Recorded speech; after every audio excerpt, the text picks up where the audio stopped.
नमस्कार, मैं अमित और आप देख रहे हैं आंखें न्यूज 24। राजद कडियाले के बाहर तेजस्वी यादव हाथों में पोस्टर लेकर धरना प्रदर्शन कर रहे हैं। वहीं तेजस्वी यादव यह धरना 65% आरक्षण को 9वीं अनुसूची में शामिल करने के लिए राजद नेताओं के साथ धरना दे रहे हैं। वहीं आपको बता दें कि तेजस्वी यादव के साथ राजद के तमाम वरिष्ठ नेता भी मौजूद हैं। सबके हाथों में एक पोस्टर है जिस पर लिखा है 16% आरक्षण की चोरी करना बंद करो। वहीं इसके साथ तेजस्वी यादव जब मंच पर बोलने के लिए खड़े हुए तब लोगों ने नारे लगाते हुए कहा कि तेजस्वी बिहार के लिए बेहतर विकल्प है। इसके साथ ही तेजस्वी यादव नीतीश कुमार पर निशाना साधते हुए कहा कि नीतीश कुमार जब हमारे साथ थे तो आरक्षण की बात करते थे और आज जैसे भारतीय जनता पार्टी के साथ गए हैं तो आरक्षण को ही खत्म करवा दिए हैं।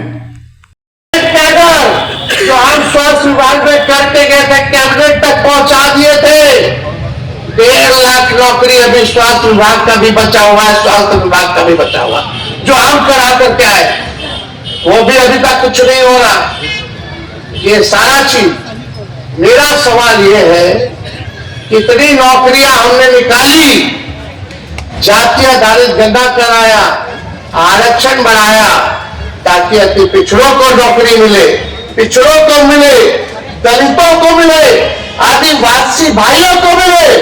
लेकिन ये भाजपा आरक्षण चोर है, भाजपा आरक्षण खोर है, भाजपा इन्होंने आरक्षण को खाने का काम किया है। ये भाजपा के लोग आरक्षण विरोधी लोग हैं, संविधान विरोधी हैं, लोकतंत्र विरोधी लोग हैं।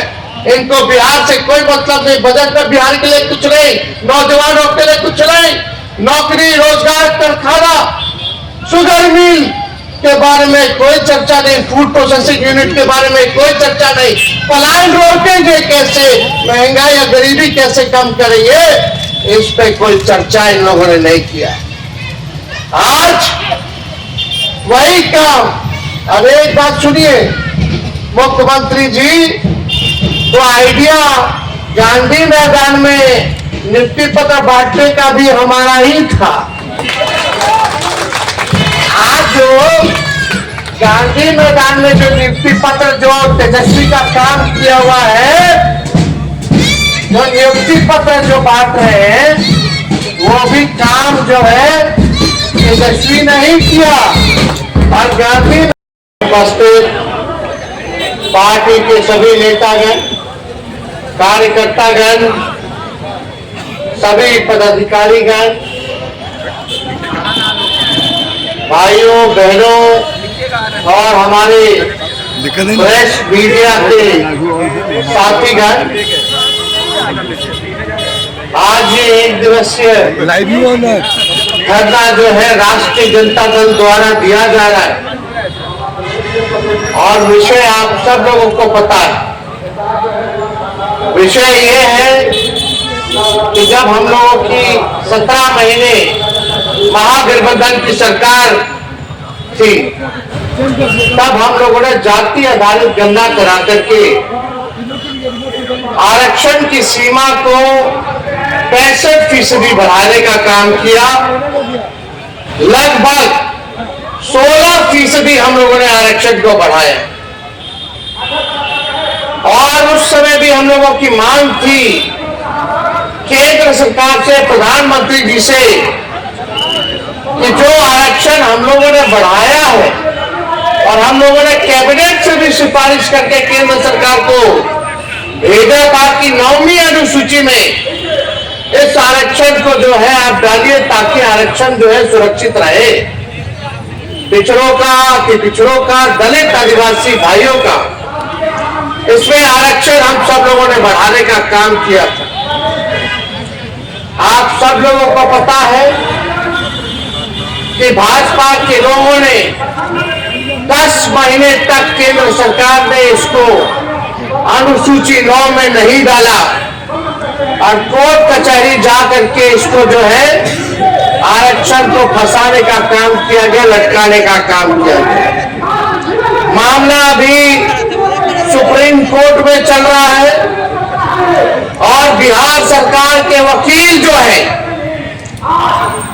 मजबूती से इस मुकदमे को नहीं लड़ रहे, यानी चाहते हैं कि आरक्षण जो है 16% जो बढ़ाई गई उसको समाप्त कर दिया जाए। लेकिन हम राष्ट्रीय जनता दल के लोग, गरीब गुरबा शोषित वंचितों के आवाज को उठाने वाले लोग, उनके अधिकार की लड़ाई लड़ने वाले लोग, चाहे सदन हो सड़क हो, हम लोग सुप्रीम कोर्ट में भी अपना वकील खड़ा करके इस लड़ाई को लड़ रहे हैं और किसी भी कीमत पर इस आरक्षण को हम लोग खत्म नहीं होने देंगे। इसके लिए जो लड़ाई लड़नी होगी वो लड़ाई हम लोग लड़ेंगे। लेकिन बात की जाए कुछ दिन पहले की 2020 की, तब कोई नौकरी के बारे में बात नहीं करता था, कोई रोजगार के बारे में बात नहीं करता था। हमने सबसे पहले बिहार में बेरोजगारी हटाओ यात्रा हम लोगों ने शुरुआत किया। इस यात्रा पर हम निकले, फिर कोरोना आ गया, कोविड आ गया, यात्रा को स्थगित करना पड़ा। लेकिन जब चुनाव का समय आया तो हम लोगों ने पढ़ाई, दवाई, कमाई, सिंचाई, सुनवाई और कार्रवाई वाले मुद्दों को लेकर के जनता के बीच लेकर के गए और हमने प्रण लिया कि अगर हम मुख्यमंत्री बनेंगे तो पहले कैबिनेट में अपने हस्ताक्षर से 10 लाख लोगों को सरकारी नौकरी देंगे। उससे पहले कोई चर्चा नौकरी की नहीं करता था, बेरोजगारी की नहीं करता था। कोई भी नेता बिहार का हो या देश का हो, बेरोजगारी हटाओ यात्रा पे कोई नेता नहीं निकला था। जब हमने बोला 10 लाख सरकारी नौकरी देंगे, तो वही हमारे चाचा जो आज गांधी मैदान में नियुक्ति पत्र बांट रहे हैं, वही कहते थे असंभव है, कहां से नौकरी लाएगा, कहां से पैसा लाएगा, अपने बाप के पास से पैसा लाएगा। ये उस समय इनकी बात थी। बेईमानी से सरकार बनाया इन्होंने और सरकार बनाने के बाद भी कोई नौकरी का ऐलान नहीं किया। भाजपा के साथ कई साल इन्होंने सरकार में रहे, लेकिन नौकरी के बारे में चर्चा नहीं किया। बीपीएससी के छात्र लोग करें, किसी से भी पूछ लीजिए, कोई उनके सरकार में चर्चा नहीं हुई।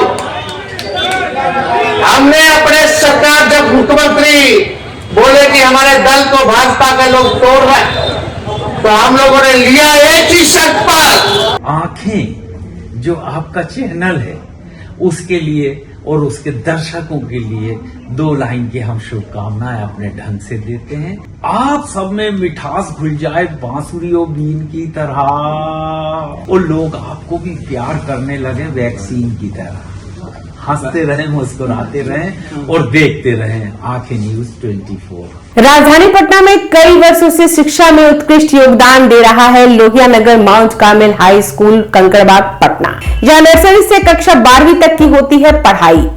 10वीं और 12वीं बोर्ड परीक्षा में 100% अंक का रिकॉर्ड। एक ऐसा स्कूल जहां पठन पाठन के साथ साथ बच्चों के संपूर्ण विकास का रखा जाता है ख्याल। खेलकूद, सांस्कृतिक गतिविधि, मैथ ओलंपियाड, साइंस ओलंपियाड और बहुत कुछ। आज ही कराए नामांकन की प्रक्रिया जारी है। संपर्क करें DS/16 Gayatri Mandir road, housing board colony east, Indira Nagar, Kankarbagh, Lohia Nagar, Patna. हमारा पिन कोड है 800020। पटना में कई वर्षों से शिक्षा में अहम योगदान दे रहा है Gyansthali high school Alamganj Patna city, जहां 10वीं और 12वीं की बोर्ड परीक्षाओं में 100% अंक प्राप्त कर रहे हैं बच्चे। एक ऐसा स्कूल जहां न केवल होती है पढ़ाई बल्कि साथ ही साथ होती है कल्चरल एक्टिविटी, स्पोर्ट्स एक्टिविटी से जुड़े गेम्स, मैथ ओलंपियाड से लेकर साइंस ओलंपियाड, जहां बच्चों के लिए स्कूल कैंपस अत्याधुनिक सुविधाओं से लैस, छोटे बच्चों के लिए वाहन और ट्रांसपोर्ट की विशेष सुविधा। तो देर किस बात की, आज ही कराएं अपना नामांकन Gyansthali high school Alamganj Patna city में, जहां नामांकन की प्रक्रिया जारी है। संपर्क करें पुलिस चौकी Alamganj main road near Alamganj थाना पटना बिहार 800007।